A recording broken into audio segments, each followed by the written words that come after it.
ఏమిటంటే సమస్తం కూడా పర్ఫెక్ట్గా ఉండాలని ఆలోచన అది. అది ఒకందుకు మంచిది, ఒకందుకు మంచిది కూడా కాదు.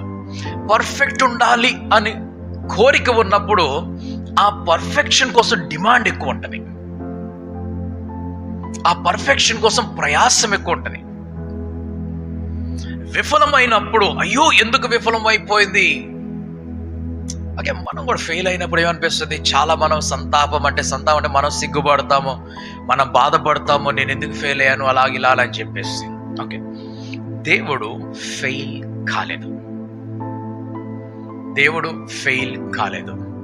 ఒకవేళ ఆయన బొమ్మలనే సృజించినట్లయితే, బొమ్మలే ఉన్నట్లయితే ఆ బొమ్మలు ఆయనకి ఏం సంతోషం ఇస్తాయి,